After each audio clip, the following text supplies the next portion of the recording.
En nombre de Dios y de la Patria se abre la sesión. Señor secretario. Gracias, señor presidente. Muy buenos días, sus señorías. Señor presidente, hemos recibido en esta secretaría los siguientes documentos. En primer lugar, 3 comunicaciones. La primera, de la jefa de la División Jurídica del Ministerio de Justicia y Derechos Humanos, la señora Mónica Naranjo. La segunda y tercera, de los profesores de Derecho Penal, señores Guillermo Oliver y Jaime Couso, mediante las cuales excusan su asistencia a esta sesión de la Comisión por razones de agenda. Enseguida, señor presidente, una solicitud de audiencia del presidente del capítulo regional Biobío de la Asociación de Notarios y Conservadores, señor Néstor Ávila, para exponer sobre el proyecto de ley que modifica el sistema notarial y registral en sus aspectos orgánicos y funcionales. Esto es el boletín número 12.092-07. Eso, señor presidente. Gracias, secretario.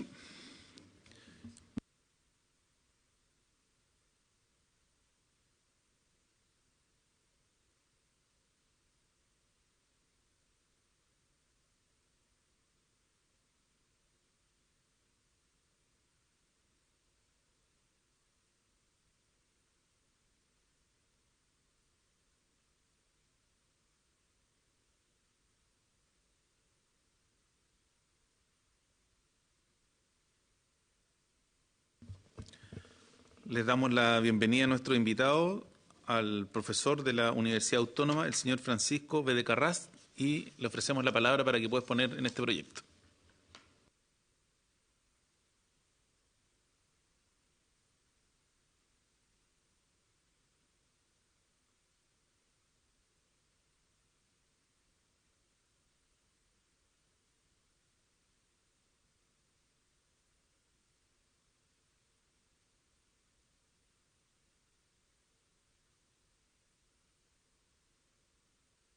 Recording in progress.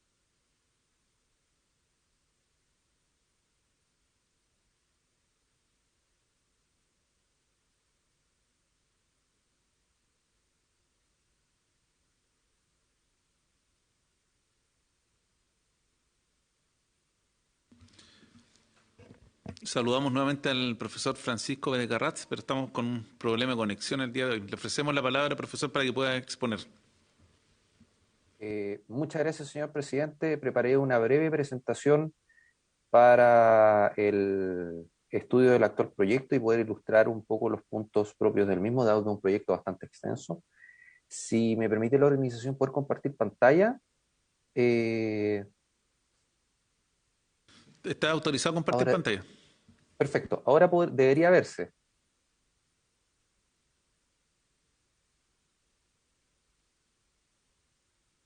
Sí, se ve, adelante. Ahí se ve bien. Perfecto. Muchísimas gracias.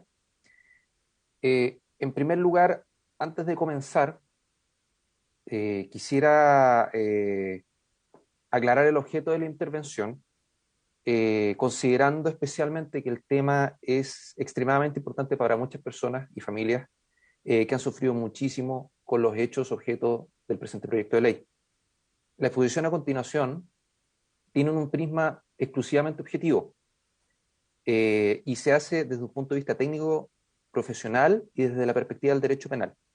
El único fin aquí es contribuir a que el proyecto de ley no solo sea aprobado pronto, sino que pueda cumplir los fines a los que está dedicado. Busca prevenir, así, que la futura ley no pueda ser cuestionada en sede constitucional por infringir una regla de derecho fundamental, lo cual puede ocurrir tanto en el Tribunal Constitucional como en la Corte Interamericana. Ese es el espíritu de la exposición que voy a realizar a continuación, lograr que esta ley tan importante pueda honrar su propósito. Dicho lo anterior, y esta breve aclaración, el objeto de la presente exposición es, en primer lugar, dar unas breves palabras en cuanto a la necesidad política criminal de este proyecto de ley y aclarar que existe una clara necesidad desde el punto de vista político criminal para el presente proyecto de ley. Los delitos en los cuales este proyecto de ley realiza modificaciones tocan materias en las cuales existe un especial desvalor que va a afectar a personas desprotegidas, donde existe una mayor ruptura de la paz social en comparación con el mismo delito, la misma figura delictiva cometida en contra de adultos. Esto implica la necesidad que la sanción de este tipo de hechos tenga un mayor efecto comunicativo, y la pena asimismo va a tener un mayor efecto comunicativo, pero, y esto es una aclaración que también realicé en relación con las exposiciones que tuve en relación con este mismo proyecto de ley en la Cámara de Diputados, la mayor pena jamás va a significar mayor prevención. La justificación de este delito no es desincentivar la comisión de delitos contra personas vulnerables, porque lamentablemente el derecho penal empíricamente se ha comprobado que no va a generar un mayor efecto en tanto se aumenten las penas en materia de delitos violentos, porque el criminal no realiza una relación costo-beneficio de cometiendo este delito, me van a aplicar una mayor pena, no lo cometo, versus un delito que tiene menor pena, sí lo voy a cometer. No se realiza esta relación costo-beneficio. En realidad, la finalidad de este proyecto tiene que ser otra, y esto es algo que siempre tiene que mantenerse presente al momento de discutir estas disposiciones, especialmente cuando se aumentan las penas, que es aplicar un castigo justo y aplicar una retribución justa y tener un efecto comunicativo de la pena mayor. Lo cierto es que, y muy breve, esto no es un proyecto que realice algo nuevo en relación con lo que ya tenemos en el Código Penal. El Código Penal, esto no es un novum, aumentar las penas relacionadas con delitos cometidos contra menores de edad, adultos mayores, personas en situación de discapacidad, porque lo cierto es que el Código Penal ya contempla diversas disposiciones en las cuales se aplica un plus punitivo en relación con delitos en los cuales las víctimas sean de alguna de estas categorías vulnerables. Y aquí están las distintas normas, brevemente las expongo en la pantalla, no quiero dilatar la exposición, en relación con distintas normas del Código Penal que establecen agravantes específicas o calificantes o reglas especiales de modificación de la pena. El DIN número 21, en cuanto a los motivos discriminadores, también establece en cuanto a la enfermedad o discapacidad que parezca la víctima, la sustracción de menores tiene mayor pena en relación con el delito de secuestro, pese a que la conducta es casi idéntica. La violación de un menor de 14 años tiene una pena mayor que la violación propia del 361. El abuso sexual agravado tiene mayor pena que el abuso sexual simple, en tanto se cometa contra menores de 14 años. El maltrato corporal relevante, el 403 bis, a menores de 18 años, personas en situación de discapacidad y adultos mayores, tiene también mayor pena que la misma conducta que pasaría a ser una falta incluso, y aquí es un simple delito. Por lo tanto, el proyecto de ley lo que hace es continuar con la política criminal actual tendente a sancionar más estrictamente los delitos cometidos contra personas vulnerables. Después de esta breve introducción, convendría repasar cuáles son las áreas o los campos en los cuales se realizan modificaciones a través de este proyecto de ley. Y lo cierto es que los 18 cambios legislativos que incorpora el proyecto de ley en su versión posterior al primer trámite constitucional y ahora en segundo trámite constitucional, se pueden ordenar en dos conjuntos. Esto es simplemente para efectos de ordenar porque el proyecto es extenso y toca muchas disposiciones, entonces se impone la necesidad de ordenar la discusión. Y la primera parte está relacionada con el objeto original del proyecto de ley, que es sancionar más severamente delitos en que las víctimas sean menores de 18 años, adultos mayores o personas en situación de discapacidad. En la Cámara de Diputados este proyecto había ingresado con aumentar la sanción a menores de 14 años. Esto se cambió y se dijo, no solamente los menores de 14 años, sino que los menores de 18 años, en tanto sean víctimas, también deberían tener una mayor protección. Y esto se observa en distintas figuras delictivas.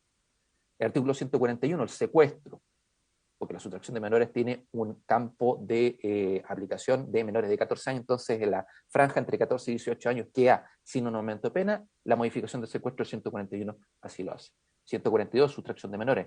La violación, el 361 y 362, la violación impropia. El 366, el abuso sexual. 372, violación calificada. 391, número 1, el homicidio calificado.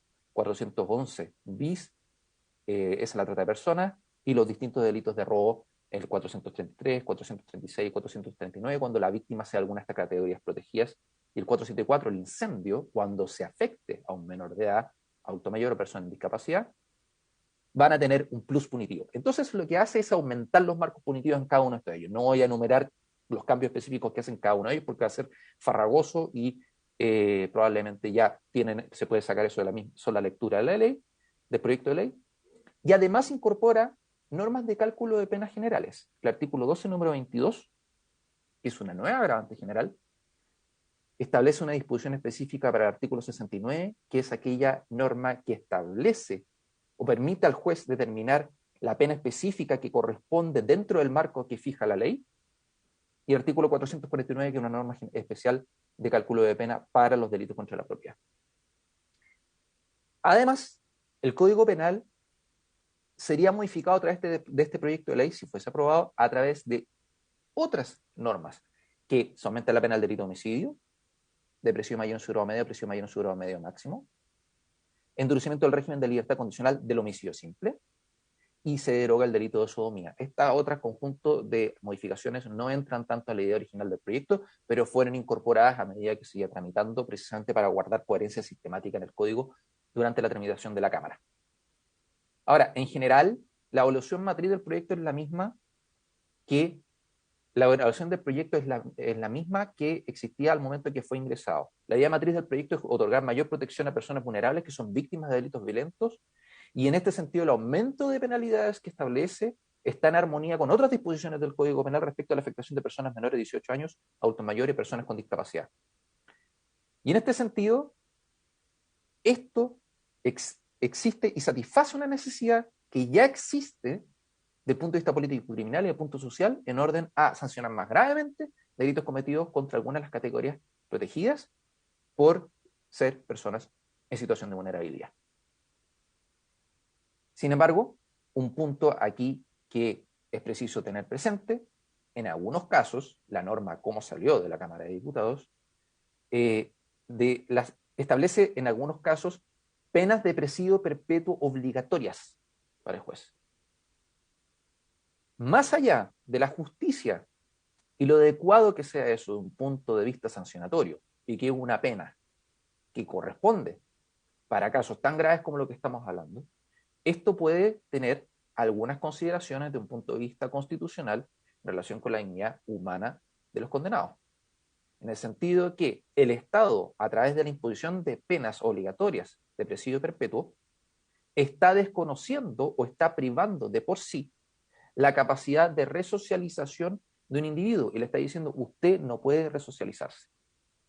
Y el problema es que, según el artículo 5.6 de la Convención Americana de los Derechos Humanos, se establece la obligación de los Estados al momento de establecer normas punitivas que la pena tiene que tener una principal finalidad de resocialización y la readaptación social. Entonces, el momento que el Estado le dice: no, usted tiene que pasar todo el tiempo en la cárcel, se deja fuera esta finalidad. Esto se puede contestar y se puede validar con el principio de la libertad condicional, que transcurrió un tiempo, 20 años en el caso de presidio perpetuo simple, 40 años en el caso de presidio perpetuo calificado, admite la posibilidad de seguir cumpliendo la pena en un medio libre, sigue estando condenado, eso es muy importante, pero en libertad, porque ha mostrado avance en su proceso de resocialización. Así desactivamos esta crítica, pero eso es importante tenerlo muy presente. Es decir, esto no es un problema concreto que tenga que modificarse, pero sí es algo que hay que tener en consideración. Ahora bien, en particular, entiendo, presencié la sesión de ayer de la comisión, que existen consideraciones y existen algún nivel de preocupación en relación con algunas normas del proyecto de ley que pueden generar algún impacto o algún problema desde un punto de vista constitucional o infligir alguna norma fundamental del derecho penal. Yo entiendo que la discusión es en general, en particular, dado que el proyecto está con discusión inmediata, por lo tanto, es en ese ánimo que yo estoy presentando aquí algunos puntos a considerar. En primer punto, una preocupación que se sostuvo aquí en la comisión es en relación con la agravante general del artículo 12, número 22, y cómo esto se concilia con todas las otras agravantes específicas que se establecen en los distintos tipos penales. Es decir, el 12, número 22 nuevo que está incorporando el proyecto de ley tendría un contenido, que es cometer el delito en contra de un menor de edad, adulto mayor, persona con discapacidad, y ese mismo contenido estaría recogido en otros distintos tipos penales que lo contemplan y lo recogen de manera casi idéntica. 141, 142, 361, 362, etc. Entonces aquí existiría alguna preocupación que podría presentarse un bis in idem, una doble sanción, una doble agravación de la pena por la misma circunstancia. Lo cierto es que el artículo 12, número 22, no tiene ese objeto de establecer una doble valoración del mismo hecho, sino que es establecer o permitir que en delitos nuevos que se creen o en otros delitos no considerados expresamente por el proyecto de ley, cuando la víctima pertenezca a alguna de estas tres categorías, de todas maneras se le agrave la pena. Y así no establecer unos cambios demasiado extensos en el ordenamiento jurídico, sino que solamente centrarse en los delitos violentos, que es lo que hace el proyecto de ley, y para los demás delitos en los cuales el juez considere que se presenta una circunstancia agravante, poder valorarla como corresponde con la agravante del delito número 22. Si de todas maneras existieran preocupaciones en cuanto a que la pena se agravaría 2 veces, a través de la calificante, por ejemplo, en el delito de homicidio calificado, por ejemplo, y a través de esta agravante, lo cierto es que el artículo 63 regula esto y evita que las mismas circunstancias sean consideradas 2 veces en el mismo hecho. Es decir, este problema no existe. Solo para dejarlo muy claro aquí, que aquí la inherencia o la redundancia está regulado en el Código Penal y está solucionado. Aquí no se presenta un problema. Eso quiero dejarlo sumamente claro. Donde sí pueden existir ciertos cuestionamientos es en 2 puntos muy específicos y muy concretos, que es en relación con la regla de cálculo judicial y con el punto 2, con la proporcionalidad respecto de la pena de y violación impropia. En cuanto al primer punto, el artículo 69 establece la regla que yo referí muy brevemente anteriormente, de determinación del grado de la pena exacta dentro del grado que resulta aplicable en el caso concreto. Y eso, ¿por qué es así? Porque la pena en el Código Penal está contemplada según rangos. No se contempla a tal delito corresponde 10 años, a tal delito corresponde 15, no, corresponde de 10 años un día a 15 años. Entonces el artículo 69 lo que hace es darle una pauta al juez para poder fijar dentro de este rango qué día y año específico le corresponde al condenado. Entonces establece ciertas reglas. El problema es que en este artículo originalmente estaba la concurrencia de circunstancias atenuantes y agravantes y la mayor o menor extensión del mal causado. Y se pretende agregar a través del proyecto de ley una nueva circunstancia valorativa que es atendiendo especialmente que la víctima sea menor de edad, adulto mayor y persona en situación de discapacidad, o persona con discapacidad, perdón. El problema en este caso es que se cambia primero el telos o la finalidad, perdón, la función del artículo 62, porque se establecen circunstancias objetivas, mayor o menor extensión del mal causado, circunstancias atenuantes o agravantes. Pero aquí se ingresa una circunstancia subjetiva, que es que sea una víctima determinada. Eso altera un poco la mecánica del 69, pero eso no es tanto problema. No es problema, es un problema de técnica legislativa, pero no es un tema concretamente de impropiedad del artículo. El problema es que la norma que se incorpora es redundante con una de las agravantes porque se identifica. Del momento que se establece un agravante general del 19, del 12, número 22, además se vuelve a incorporar en el 69. Entonces, imaginémonos el siguiente caso. Si es que existe una persona que es víctima de un delito y es menor de edad, primero, se le va a agravar la pena por el artículo 12, número 22. Segundo, ya se considera eso como criterio preventivo a través de la regla 69 cuando dice la presencia de circunstancias agravantes. Al ser el 12 número 21 una circunstancia agravante, se le vuelve a correr dentro de este marco la pena para arriba. Y después se incorpora nuevamente, a través de este proyecto de ley, una tercera circunstancia valorativa que es poniendo especial atención que la víctima sea menor de edad. Entonces existe 3 veces donde se va a considerar esto en la valoración de la pena final. Y esto ya no es bis in idem, esto es ter in idem. Y esto yo lo considero crítico. Y el problema de esto es que el artículo 63 no cubre el 69. El artículo 63 no tiene este objeto. Podemos hacerlo desde un punto de vista interpretativo cuando litiguemos en la sede penal. Eso se puede hacer. Pero el proyecto de ley incorpora, a través de esta modificación del artículo 69, un problema aquí valorativo que yo considero relevante. ¿Cuál es la sugerencia? Volver al artículo 69 de su regulación anterior. Ese artículo no requiere ser modificado. Eso ya está incluido el desvalor que se pretende dar por el agravante general. Eso es redundante. Y solo para finalizar, existe un problema de proporcionalidad en cuanto al artículo 391, número 2, delito de homicidio simple, y el artículo 362, que sanciona la violación de menores de 14 años. La violación de menores de 14 años hoy día tiene un problema de proporcionalidad. O sea, ese problema ya existe, pero el proyecto de ley lo perpetúa y lo solidifica o lo concretiza. ¿En qué sentido? Los bienes jurídicos protegidos, es decir, los intereses considerados como esenciales para la convivencia humana, sin lo cual esta convivencia está destinada a extinguirse, tienen una graduación. La vida siempre que tiene que estar arriba, siempre. Y pueden existir delitos que sean, por lo tanto el delito de homicidio es el delito que tiene que tener la mayor pena y es el delito que determina las penalidades de todos los otros delitos, es decir, es la medida a través del cual se mide el desvalor de las otras conductas delictivas. Hoy día, el delito de homicidio está sancionado con presidio mayor en su grado medio. En el proyecto de ley, entiendo, y aquí tengo que ver de nuevo el comparado, está sancionado con la pena de presidio mayor en grado medio a máximo. Es la pena compuesta de 2 grados, ¿cierto? Presidio medio en su grado medio máximo. El problema es que la violación impropia del artículo 362 también se le asigna la misma pena. Es decir, violación contra un menor de 14 años. Entonces, en ese caso, tenemos la discordancia en que la indemnidad sexual del menor de edad, que por favor, no me entiendan mal, es un valor tremendamente importante, es esencial, y la vulneración de este valor provoca una conmoción social inaceptable y para el menor de edad un trauma enorme. Pero eso es distinto a quitar la vida. Quitar la vida abarca ese contenido de desvalor. Sin embargo, en el proyecto de ley, así como está quedando, la violación se sanciona con la misma pena. Y eso puede ser cuestionado por desproporcionalidad.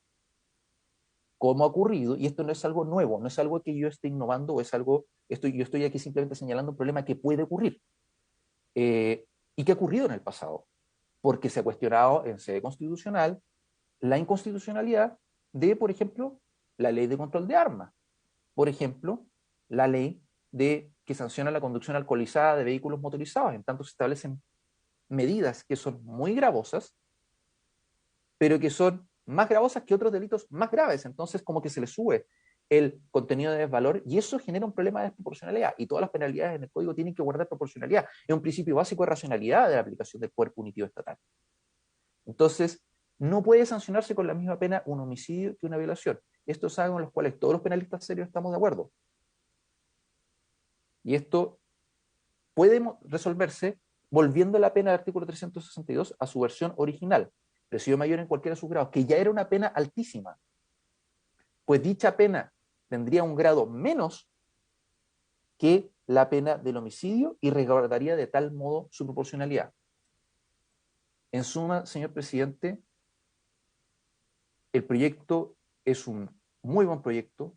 Yo he asistido aproximadamente esta es la 6ª sesión en la cual asisto en la tramitación de este proyecto, lo he acompañado desde el principio y me parece que es un proyecto tremendamente necesario en la sociedad actual, sin perjuicio de lo cual existen algunos aspectos que pueden y deberían ser modificados.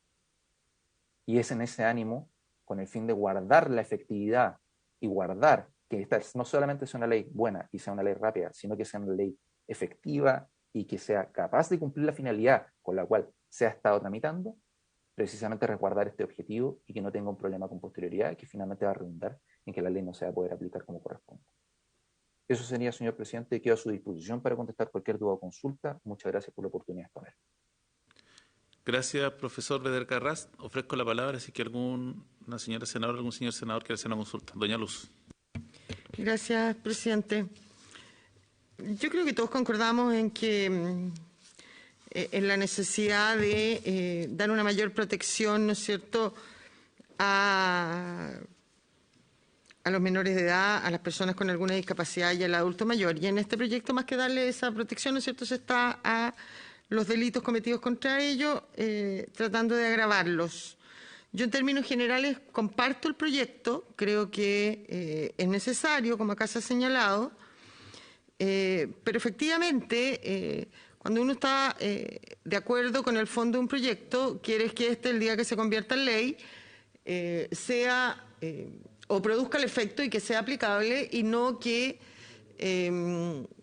por tratar, ayer escuchamos a los familiares que querían que a lo mejor lo aprobáramos sin ninguna modificación, pero el mismo profesor, ¿no es cierto?, que ha estado en esta discusión, señala que hay algunas dudas constitucionales que nosotros también tenemos y sí, por aprobarlo con mayor rapidez. Finalmente no solucionamos esas dudas, lo que va a terminar pasando es que no vamos a cumplir con el objetivo que persigue el proyecto, porque este va a ser declarado inaplicable cada vez que un juez quiera aplicar la ley, ¿no es cierto?, van a recurrir al tribunal por aplicabilidad o incluso el tribunal lo puede declarar inconstitucional antes.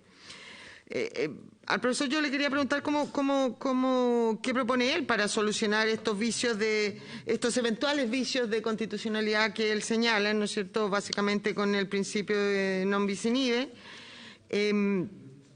Y lo otro, él señalaba que, porque efectivamente lo del agravante me quedó claro que está solucionado en el artículo 63, que también era otra duda, y por lo tanto eso yo ya lo tengo superado.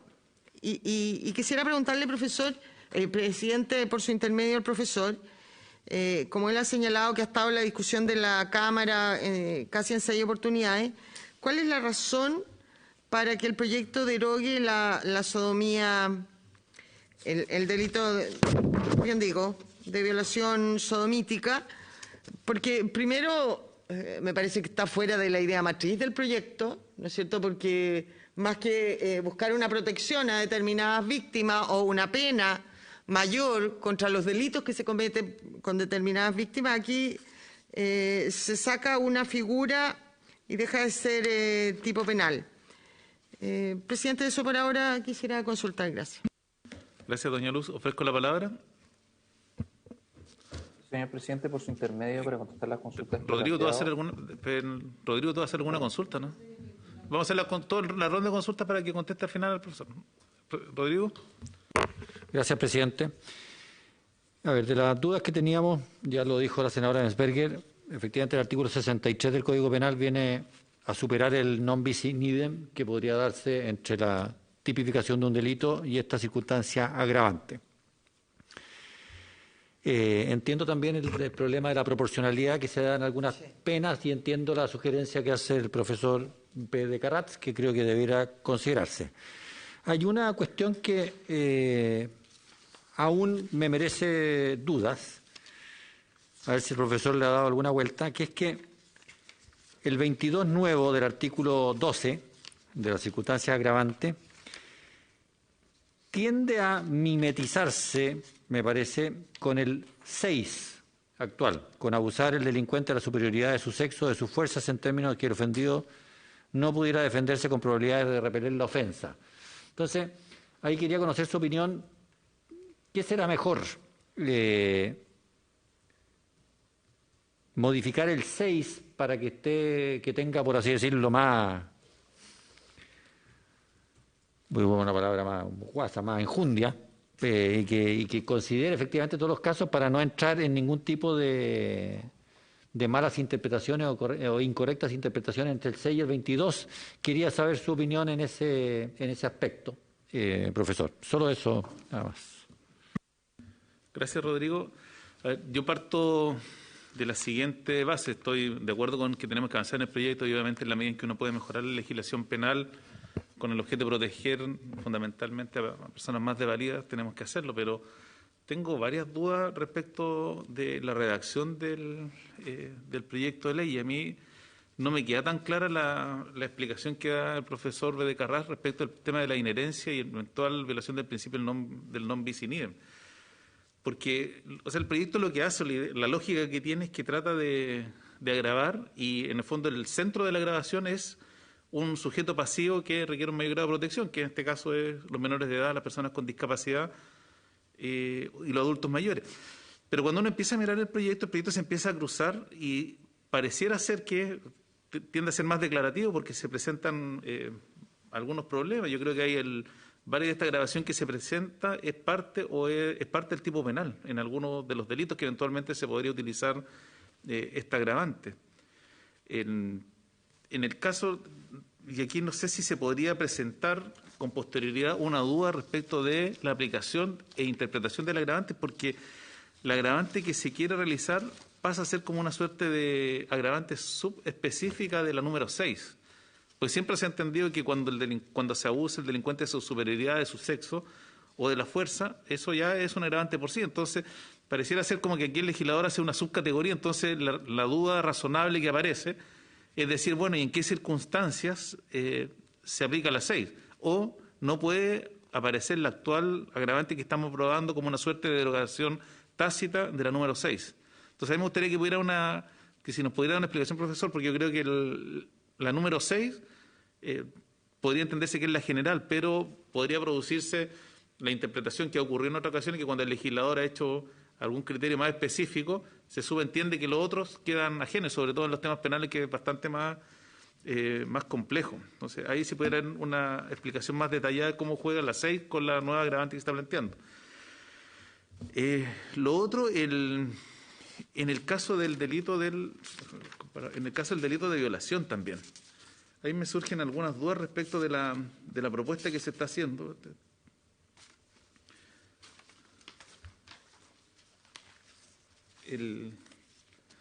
¿Cómo se configura la nueva categoría que se está incorporando, entre comillas, como nueva causal de violación, la del adulto mayor o una persona con discapacidad?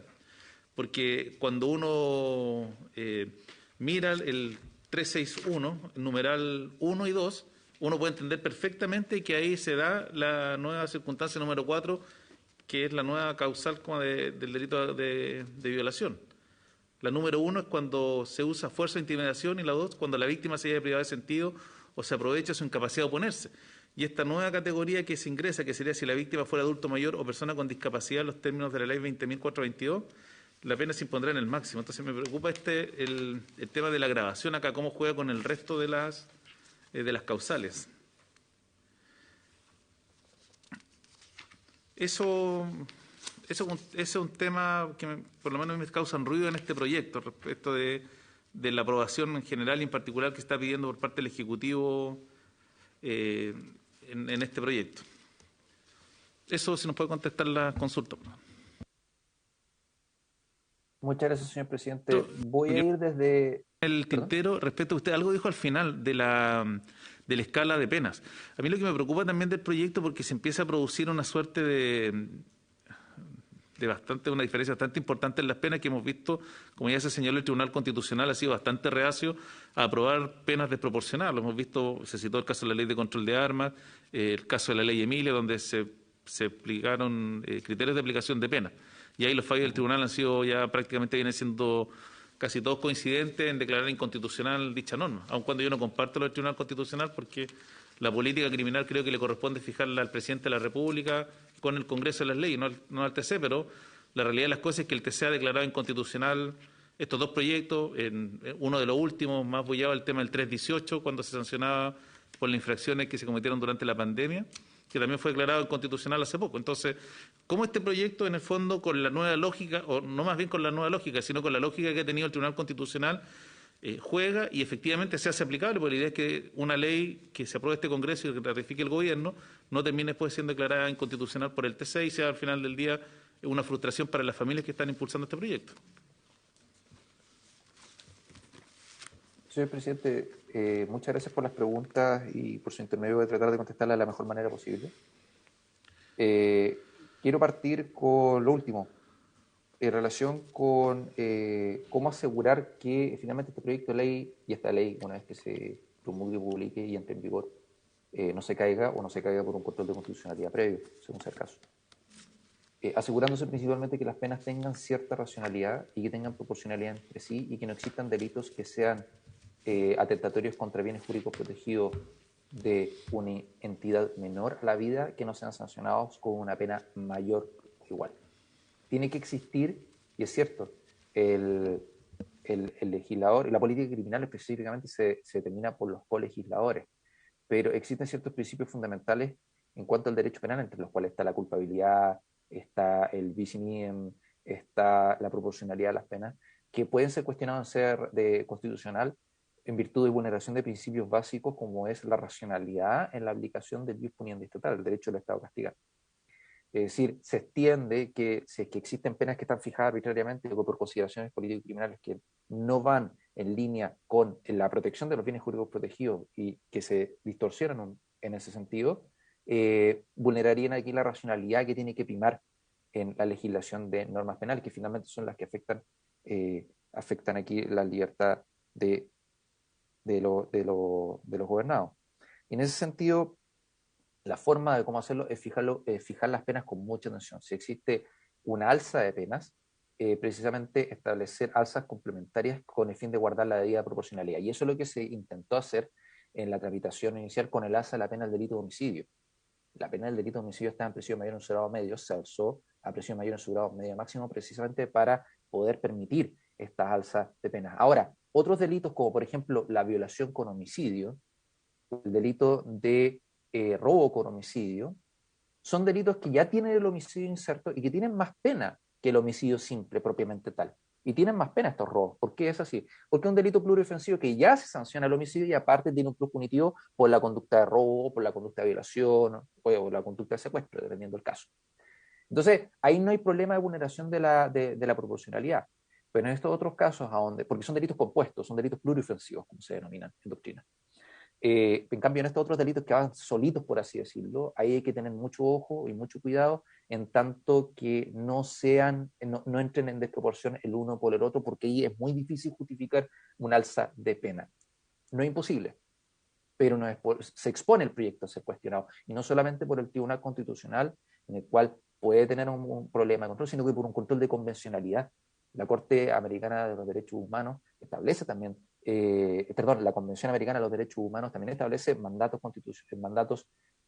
supralegales o infraconstitucionales según alguna doctrina, incluso supraconstitucionales según otra doctrina, que tienen que mantenerse por parte de las leyes penales. Y cuando eso se infringe, no solamente va a irse el proyecto de ley, o sea, va a ir la ley al Tribunal Constitucional, sino que se va a ir derechamente a la Corte Interamericana, lo cual ocurrió en algunos casos. Eso en cuanto a la última pregunta. En cuanto a otra que ha sido repetida, que es el artículo 12.22 nuevo y su conflicto con el artículo 12 número 6. Esto en sí es una incoherencia, pero no es un problema. Me explico. El sistema de agravantes y atenuantes del Código Penal chileno es un sistema que viene de 1874. Es un sistema antiguo, desactualizado, incoherente y por lo demás que genera varios problemas en la aplicación en la sede jurisdiccional. Es algo que es universalmente criticado por los tribunales y por los autores que han escrito en materia penal. Por lo tanto, aquí el problema no está generado por la incorporación del 12.22, sino que por un catálogo inconexo de agravantes que llega ahora, hoy día, a los 21 numerales. Entonces, esta incorporación lo que hace es recoger un desvalor mayor, pero no agrava el problema que existía. Es más, este problema lo puedo ejemplificar o graficar de la siguiente manera. El 12 número 1 establece como agravante general cometer el delito con alevosía, entendiéndose que la hay cuando sobra traición o sobre seguro. El artículo 12 número 5 establece como agravante distinta obrar con premeditación conocida o emplear astucia, fraude o disfraz. Eso es una especificación de la alevosía. Entonces, la redundancia entre las distintas agravantes existe, y que es lo que ha hecho la jurisprudencia en estos casos. Aplica el principio de especialidad. En tanto exista un agravante que se aplique y que recoja completamente el mayor desvalor que existe, y en este caso cometer un delito contra un menor de edad, por ejemplo, lo va a sancionar esta agravante que sea más específica versus una que sea más general. En este caso, abusar al delincuente de su superioridad, de su sexo o de su fuerza, lo cual también tiene algunas consideraciones ahí que no están de acuerdo a los tiempos, en términos que el ofendido no pueda defenderse con probabilidades de repeler la ofensa. Esto es algo que efectivamente se identificó durante la discusión. No sé si lo discutimos específicamente, pero sí se identificó, y lo que se hace aquí es aplicar específicamente el artículo 12 número 22 porque tiene categorías que son abarcadas de mejor manera por este agravante versus el artículo 12 número 6. El artículo 12 número 6 no merece ser derogado, sin embargo, porque el 12 número 6 abarca todas otras circunstancias en las cuales existe una superioridad de fuerzas que no esté abarcada por víctimas que sean vulneradas, que sean menores de edad, adultos mayores, personas en situación de discapacidad.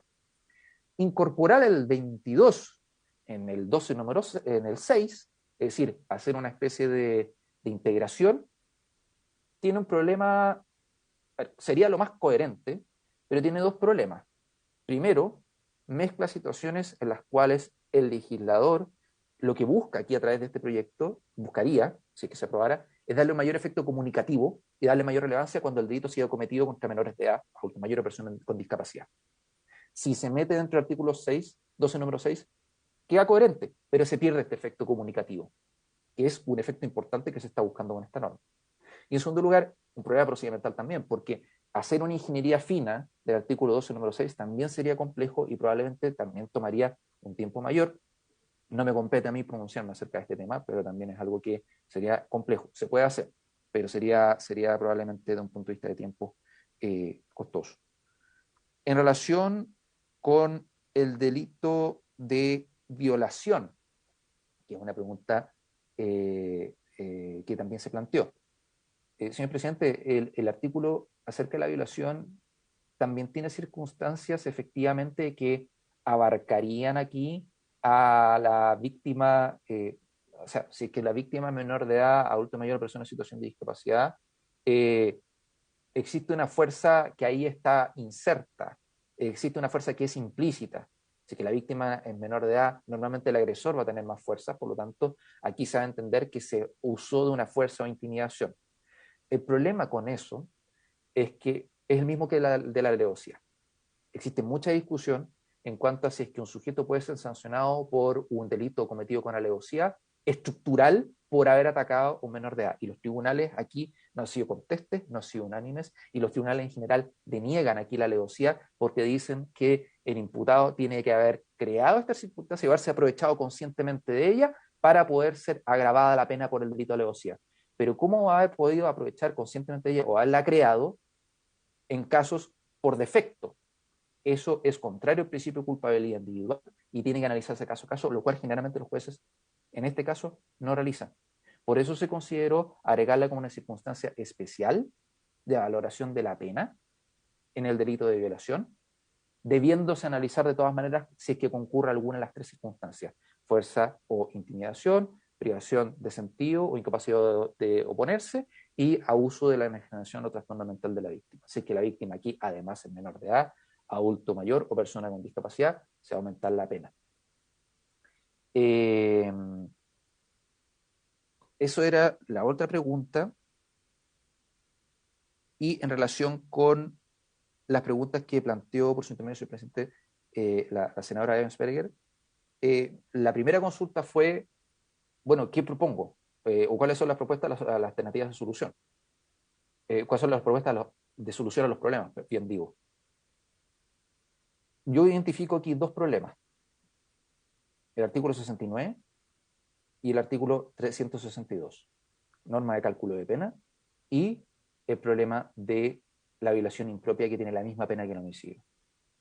Retrotraer al estado anterior de la discusión y retrotraer las modificaciones que se hicieron en la Cámara, porque esas modificaciones son las que introdujeron ahí esas dificultades.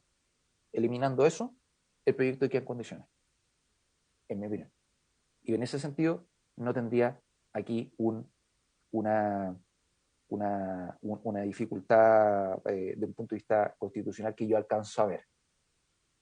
En relación con el artículo 365, que es la última pregunta, y si se me queda algo, por favor, ningún problema, por favor, recuérdamelo y yo con gusto lo contesto. ¿Por qué se buscó eliminar el artículo 365, que es de la sodomía o la violación sodomítica? Esto es un artículo que efectivamente sale de la propuesta original del proyecto de ley y que fue incorporado durante la tramitación en la Cámara de Diputados. En relación con esto, el delito de violación sodomítica es un delito que ha ido desapareciendo en los ordenamientos jurídicos extranjeros. En los años 90, si mal no recuerdo, ya se había eliminado en Alemania y en franca retirada. ¿Por qué? Porque esto lo que realiza es acceso carnal a un menor de 18 años del mismo sexo. Es decir, penaliza las relaciones homosexuales con o entre menores de edad. Entre menores de edad, más bien. La relación sexual con menores de edad está penalizada por el 362 y el 363, que es el estupro, si mal no recuerdo. Los artículos ahí se me pueden confundir. Por lo tanto, en atención a la evolución que hemos tenido al día de hoy, se estimó durante la Cámara de Diputados que esa conducta no iba a ser penalizada al día de hoy, porque las violaciones ya estaban abarcadas en cuanto a su sanción por artículo 361, que sanciona la violación propiamente tal, la violación propia, y artículo 362, que sanciona la violación a menores de 14 años. Y en cuanto se utilice engaño o se abuse aquí de un trastorno que no alcance a constituir enajenación mental o enajenación de alguna especie, se puede aplicar el artículo que sanciona el estupro, que es el artículo 363. Entonces, el contenido del injusto de las relaciones con menores de edad ya está abarcado por otros artículos. El artículo 365 solamente contempla la relación consentida homosexual con un menor de edad. Y eso se estimó por la Cámara de Diputados que no debía ser sancionado. Esa es la razón por la cual se incorporó la modificación en el proyecto de ley. Espero haber contestado todas las preguntas. Si queda alguna duda, con mucho gusto la puedo contestar. Gracias. Gracias, profesor Becerra. Ofrezco la palabra. A ver. ¿Quieren consultar algo, no? Si es que no, a ver, si no hay palabras pedidas, yo leería la siguiente propuesta a la comisión. Una alternativa, como estamos todos conscientes de que el proyecto es necesario para justamente proteger a los menores de edad, adultos mayores y personas con discapacidad, y esto conversarlo con el Ejecutivo, que lo aprobemos solamente en general y que hasta que este proyecto sea visto en la sala podemos pedir un informe al Ministerio Público y a otros penalistas respecto de las dudas que aquí surgieron. Doña Luz. Sí, presidente, tengo ahí una duda. Yo concuerdo con usted, estoy de acuerdo que hoy día lo votáramos en general y abriéramos un plazo de indicaciones o probablemente... Pero, ¿por qué debiera ir a la sala? Eso nos va a alargar, porque al estar en general y en particular, lo que usted propone, ¿lo podemos determinar aquí en la comisión o estoy equivocada? Entonces, porque llevarlo a la sala para que se apruebe en general, que allá nos fijen plazo de indicación y vuelva, va a ser larguísimo. En cambio, si hace lo mismo que usted propone, pero aquí en la comisión, aprobemos hoy día en general y hablemos plazo de indicaciones para que nosotros o otros puedan presentarlo o usted pueda pedir el informe que estime.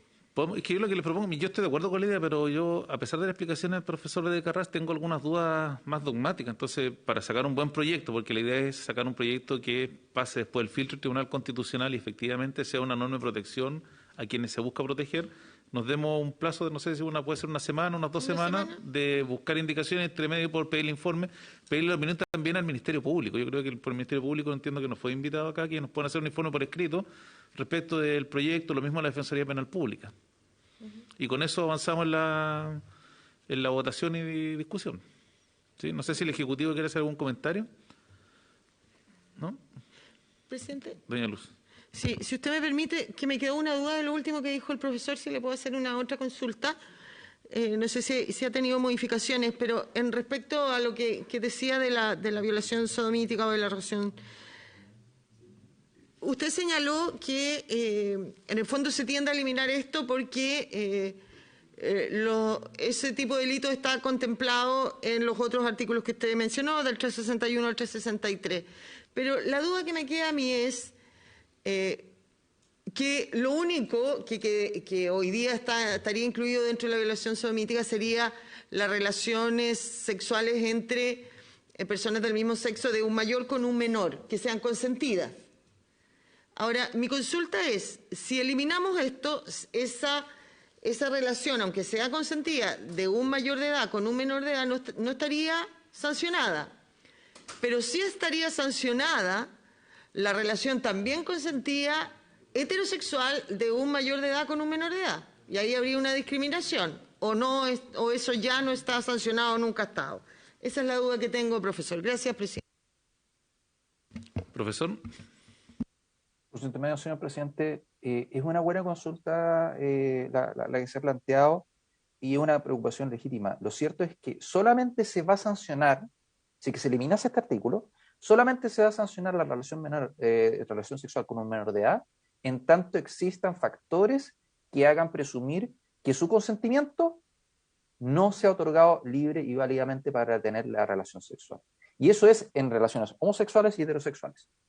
No existe diferenciación en uno y otro caso, porque el artículo 363, que se hace cargo de este problema, cuando existe un consentimiento, pero este consentimiento no es libre, cuando existe algún nivel de abuso de la relación de dependencia, por ejemplo, que es la cosa segunda, esto rige tanto para relaciones homosexuales como heterosexuales. Por lo tanto, esto ya se sanciona por el artículo 363. El artículo 365 sanciona en todo caso, aunque el consentimiento sea libre, aunque el consentimiento no exista ningún vicio. Entonces, eso es lo que se consideró por la Cámara de Diputados que debía ser derogado. Pero no se toca el delito de estupro y no se toca el delito de violación en cuanto a sus causales que precisamente penalizan las relaciones sexuales con un menor de edad en cuanto exista algún problema en cuanto a la prestación del consentimiento de la materia. Por lo tanto, no existe tratamiento distinto. Lo que hace es igualar aquí las relaciones heterosexuales en cuanto intervengan menores de edad. Eso sería, señor presidente. Muchas gracias.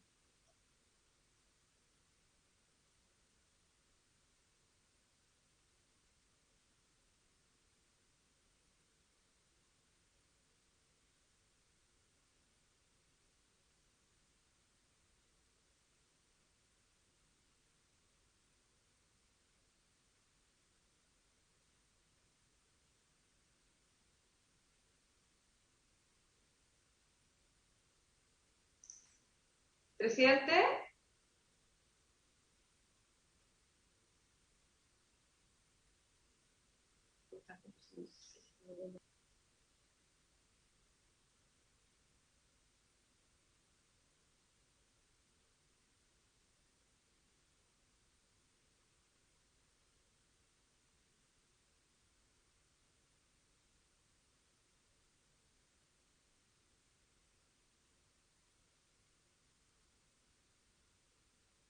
Subsecretario.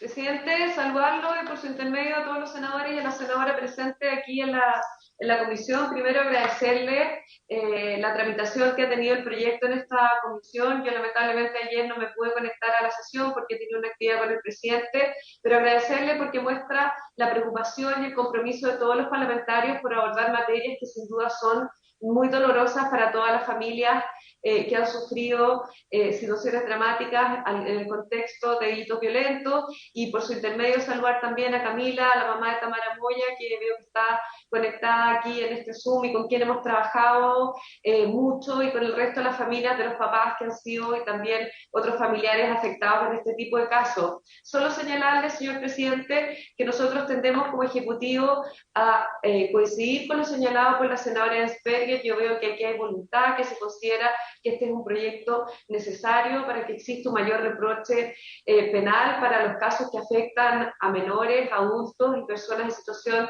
de discapacidad, y nosotros como Ejecutivo creemos que está en condiciones de ser votado, si usted lo dispone así, y el resto de los senadores en general, y que sea esta comisión la que haga el trabajo de abrir plazo para indicaciones, para escuchar, para pedir informes, y que después pueda salir para que la sala ya esté en condiciones de pronunciarse en su minuto, tanto en general como en particular. Simplemente señalarle eso, señor presidente, y agradecerle el trabajo suyo y de todos los senadores y las senadoras presentes aquí en la comisión. Gracias, subsecretario. Entonces, mire, le propongo a la comisión que abramos un plazo de 2 semanas de indicaciones. En paralelo, el secretario le va a pedir la opinión por escrito al Ministerio Público, a la Defensoría Penal Pública, a la profesora Santibáñez y al profesor Hernández, y con eso podemos ir resolviendo, ¿sí? Y si es que ustedes quieren agregar algún otro... ¿Sí? ¿Ya? ¿Podemos votarlo en general entonces, secretario? Gracias, señor presidente. El señor presidente entonces somete a votación en general este proyecto de ley. Senadora señora Ensperger. A favor. Senador señor Durresti. A favor. Senador señor Galilea. A favor. Presidente. A favor. Resultado de la votación, señor presidente, 4 votos por la afirmativa. Entonces, aprobado en general el proyecto 4-0, abrimos este periodo para poder hacer modificaciones, porque la idea es que el proyecto sea un proyecto que sea viable y pase el filtro del Tribunal Constitucional. 2 semanas, ¿está bien? O 1 semana, si no... 10 días de plazo. 10 días. Sí, en lo otro tenemos que resolver el plazo de indicaciones que quedó pendiente del proyecto de ley de indulto.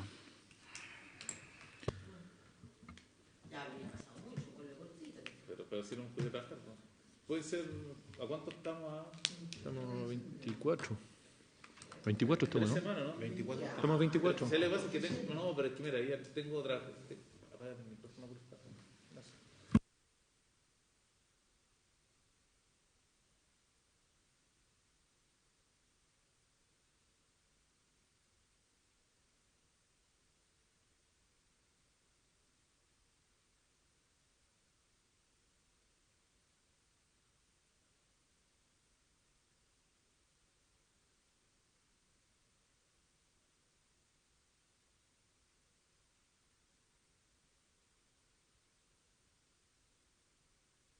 Entonces, plazo inicial para el indulto el 8 de diciembre. Y eventualmente, si se necesitan una semana más. El 9 entonces. El 9 es. Y, señor presidente, solo para precisar que el 10 días de plazo de indicaciones para el proyecto que acabamos de aprobar vencería también el 8 de diciembre, no tiene que ver el 9. El 9. Entonces, los dos proyectos el día 9 de diciembre. ¿Ya? Muy bien, muchas gracias. Esto tienen que, por favor, comunicarle a la sala que el plazo de indicaciones de indulto es el 9 de diciembre. ¿Ya?